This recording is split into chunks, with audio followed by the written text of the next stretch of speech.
I guess one of the hardest thing to do in a YouTube video is to get a nice opening. So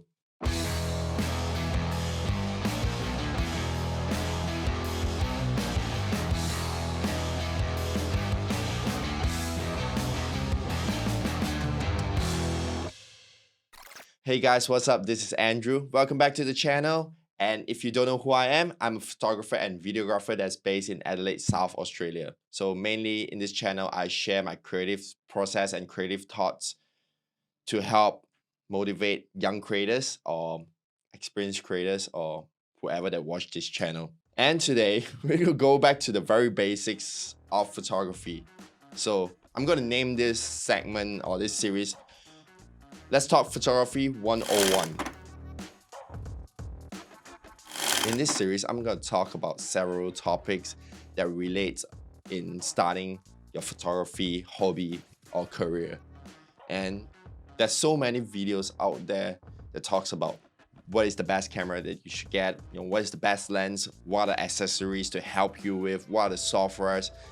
But I realized that there's not much video that goes down and do a deep dive into how do you select your camera or how do you purchase your lens or what accessories is helpful and what accessories is not based on the things that you do. I started off photography with a point and shoot, a very basic Fujifilm point and shoot when I was 8 years old. And I got a Canon 1500D when I was like in my teenage years, crashed the camera, stopped photography for a long time. And when I decided to get back into it, I used a Panasonic. And eventually, for professional reasons, I upgraded into a Canon EOS R again. So each cameras that I own serves a different purpose in different seasons of my life. So I would say that all brands are made equal. The first thing that we need to look into when we purchase a camera is the purpose itself. Well, there's a lot of reasons why we buy a camera. First off, people like to take photos. Like for me, I like to take photos. So I take photos with my iPhone, my camera, with my film camera. So one of the main reasons is you want to take photos, obviously. Second of all, maybe it's because of professional reasons, like you want to amp up your social media game and then you decided to get a camera for your work. And also probably like you want to start video shooting and also taking stills at the same time, like any vlogger out there. So you want a camera that helps you to do all this. And based on the purpose that you have in your mind, that determines the camera that you want.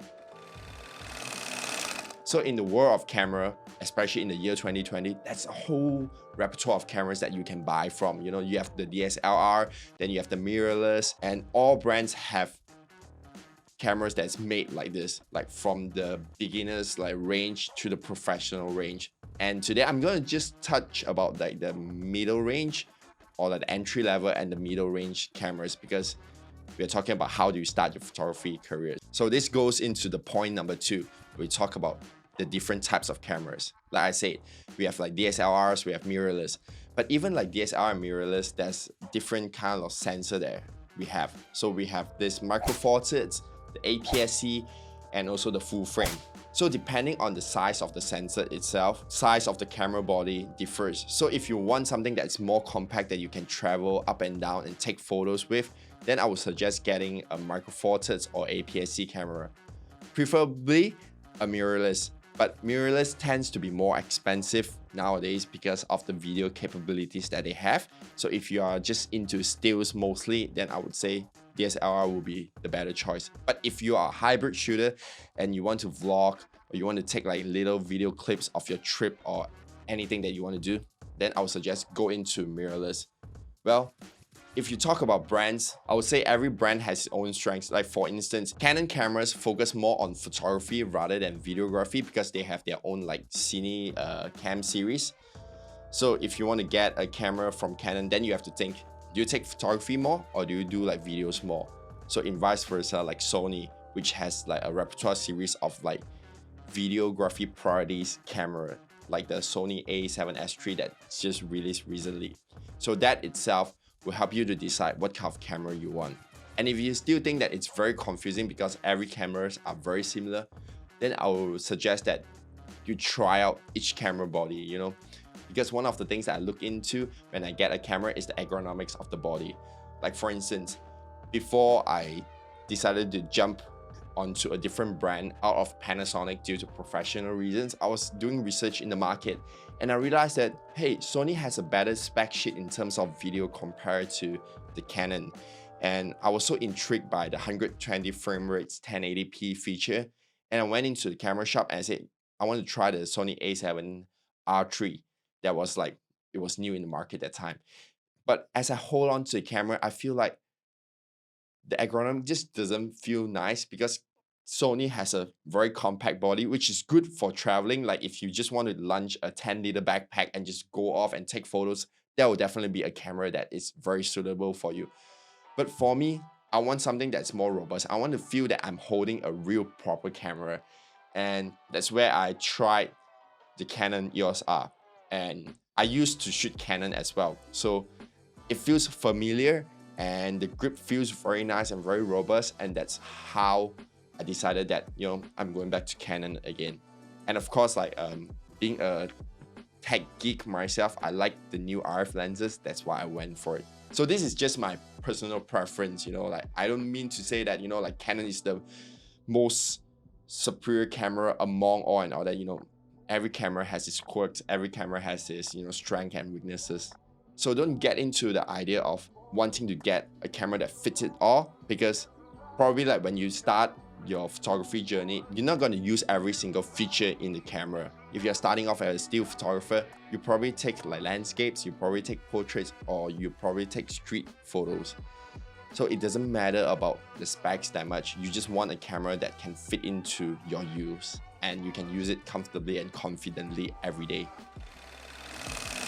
And that's where we go to the final point, which is budget. So once you have identified the purpose of getting the camera and also what type of camera do you want to use, like be it a bigger size camera or a more compact camera, and then you come into the budget element. So budget is very important for everything, like not just for cameras. Like if you want to buy a house, if you want to buy a car, if you want to buy a shit, you think about how much budget do I have to spare. And this applies onto the camera itself. And don't be intimidated by all the reviews out there that say, hey, you need the latest like Canon R5, which costs you 7,000 Aussie dollar. Yeah, that is pretty much impossible for a lot of people to enter in because it's such an expensive body. And if you're not doing it at a professional capacity, I don't see any reasons why you would get it unless you have the budget for it. So in this scenario, let's just use an estimate budget for reference. The amount that I'm thinking is 1,000 Aussie dollar, which is very comfortable to get a decent camera. Of course, when we are talking about cameras that's below $1,000 budget, there's a whole lot of repertoire, but it kind of cuts off like certain like ranges, like for instance, like the full frame camera series. Because full frame sensors are larger, so theoretically the budget costs more and the quality of the photos are better. So it's definitely more pricier than APS-C and also Micro Four Thirds. But within $1,000 budget, you can get a decent camera easily, like the A6000 series. Like I reckon a second-hand A6000 costs you only $500. A new one, maybe $900. The Canon 200D that takes decent stills and also a bit of video. Well, it takes 4K video, so it's really a good camera, and you can get the kit lens set under $1,000. So what I'm trying to say is that there's so many cameras out there that fits that budget range. Don't be intimidated by the repertoire of brands out there. When you identify the purpose and the size, the type of camera that you want, be it a big size and a small size, you eventually make the decision easily. And if you still can't do it, one of the best advice that I can give is just walk into a camera shop. It's one thing watching and listening to reviews on the internet because it's still people's opinion towards the device. It's not a general opinion that is going to sum up and help you decide the factor and all that, because you will be like, once you watch a Canon video that talks about Canon camera that is very good, then you'll be prone to buy a Canon camera. And then you have another reviewer that says Sony is better. And then you have another reviewer that says Nikon is better. And you have all these like mixed feelings about which camera is the best. So my best advice is walk into a camera shop, try the camera yourself, at least like get a grip on it, like get a good feel of the camera to see whether does it fit your grip size. For me, I have large hands, so I will always look for camera bodies that is slightly larger and the grip is very ergonomic for my hands. see that it flushes properly. And this is something that I look for. It's my pet peeve. Everyone has their own pet peeve when it comes to choosing tech.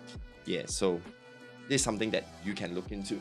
Or if you're still not confident enough, well, if you're living in Australia, I'm not sure about other countries, but you can rent and hire cameras. I recommend you to rent and hire a camera for a week or two just to try out.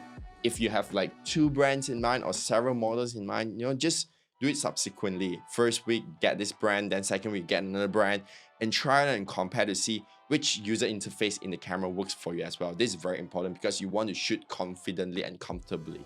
And this is also the process that I use to help me choose my gear at different stages and ended up using Canon cameras right now.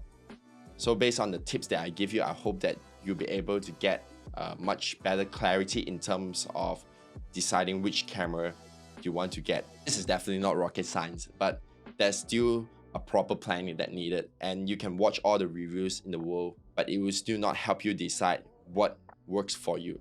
So you need to try out, you need to like just write down the list, just write it down on a notepad and like take on the things that you want and you don't want, and then go into the camera shop and physically choose it.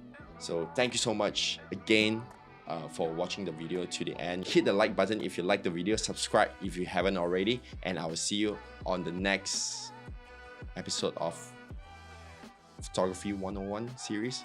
Yeah, let's just call it that for now until I think of something nice to put on. So yeah, peace out.